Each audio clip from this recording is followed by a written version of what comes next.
ఈ మధ్య తెలుగు భాష వికాసానికి ఇంటర్నెట్లో జోరుగా చర్చలు సాగుతున్నాయి. నా ఉద్దేశం ఒక్క భోజనం విషయంలోనే తెలుగు వ్యాపారస్తులు గణనీయమైన పురోగతిని సాధిస్తున్నారని చెప్పగలను. మరీ తొలి రోజుల్లో భోజనశాలలు లేవు. కేవలం మాధవ కబడమే లేదా ఉంచవృత్తి. అడిగితే లేదనకుండా ప్రతివారు ఒక కబడం పెట్టేవారు. కొందరు ఉదారంగా వారాలు ఇచ్చేవారు. దాతృత్వం, వితరణ, స్వామతో కలిసి వచ్చిన బంగారు రోజులవి. తర్వాత వచ్చినవి పూటకోళ్ళమ్మ ఇళ్లు. ఆవిడకి పేరు లేదు. ఆవిడ నరసమ్మైనా లక్ష్మమైనా పూటకి కూడుపెట్టే అమ్మే. గురజాడవారు పూటకోళ్ళమ్మకి పేరు పెట్టలేదు. టంగుటూరు ప్రకాశం పంతులు గారి తల్లి పేరు సుబ్బమ్మ. ఆవిడ పూటకూడు పెట్టి కొడుకు చదువు చెప్పించారని విన్నాను. ఆమె కొడుకు ముఖ్యమంత్రి అయ్యాడు.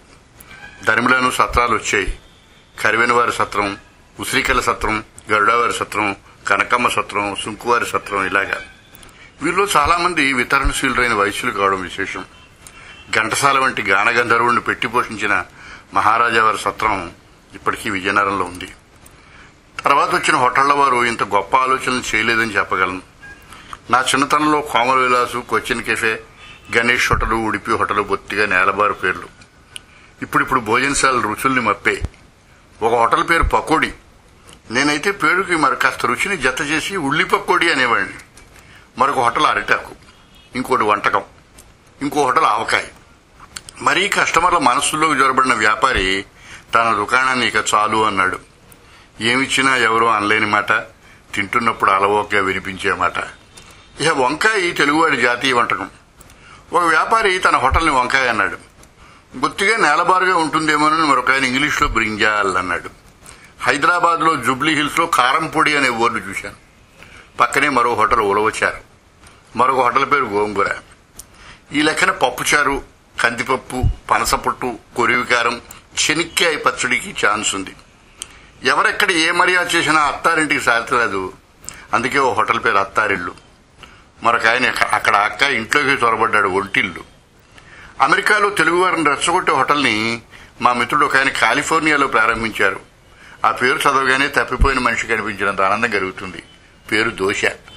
మరో దేశభక్తుడు తన హోటల్ని జైహింద్ అన్నాడు. ఓనర్ని బట్టి పేరు ఇచ్చిన హోటలు బాబాయ్ హోటలు. తమిళులు ఈ విషయాల్లో వెనకబడ్డారని తమరు భావిస్తే పొరపడ్డారని తప్పదు. చెన్నైలో ఓ హోటల్ పేరు వాంగో సాపళ్ళాం, రండి భోంచేద్దాం. కట్టుకున్న పెళ్ళాం కూడా ఇంత ముద్దుగా పిలుస్తుంది అనుకోను. మరొక ఆయన కసిగా కొలపసి అన్నాడు. కొలై అంటే చంపడం, పసి అంటే ఆకలి. చంపుకు తినే ఆకలి హోటల్ పేరు. మరో హోటల్ కాపర్ చిమ్నీ, రాగి గొట్టం. ఈ లెక్కని ఇత్తడి మూకుడు, ఇనప తప్పేల, సిలవరి బొచ్చ వంటి పేర్లకు అవకాశం ఉంది. ఇంగ్లీష్ వారు దాదాపు అందరూ సినిమా ప్రియులు. నవలా సాహిత్యంలోనే తలమానికంగా నిలిచిన to kill A mocking bird రచయిత హార్పర్లీ ఈ మధ్యనే కన్నుమూసింది. హాలీవుడ్ సినిమాగా కూడా చాలా పాపులర్.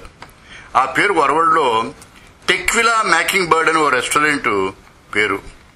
టెక్విలా మెక్సికన్ మత్తుపానీయం. బ్రాడ్ పిట్ అనే పాపులర్ హీరో గారి పేరు గుర్తుకొచ్చేలాగా ఆయన బ్రెడ్ పిట్ అని తన హోటల్కి పేరు పెట్టాడు. ది గాడ్ ఫాదర్ హాలీవుడ్ చరిత్రను సృష్టించిన చిత్రం. ఒక రెస్టారెంట్ పేరు ది కార్డ్ ఫాదర్. కార్డ్ ఒక ప్రముఖమైన చేప పేరు. ప్లానెట్ ఆఫ్ ఏప్స్ పాపులర్ చిత్రం మిమ్మల్ని ఆకర్షించిందా?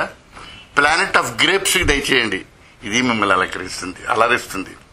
ఇంకొక ఆయన పనిలో ముళ్లపూడిని తలదన్నే మహానుభావుడు. లెట్స్ ఈట్ అంటే భోంచేద్దామని పిలుపు. ఈయన తన హోటల్కి లెట్టూస్ ఈట్ అన్నాడు. లెట్టూస్ ఒకనొక ఆకుకూర. భాషకి జన్మస్థలం నోరు.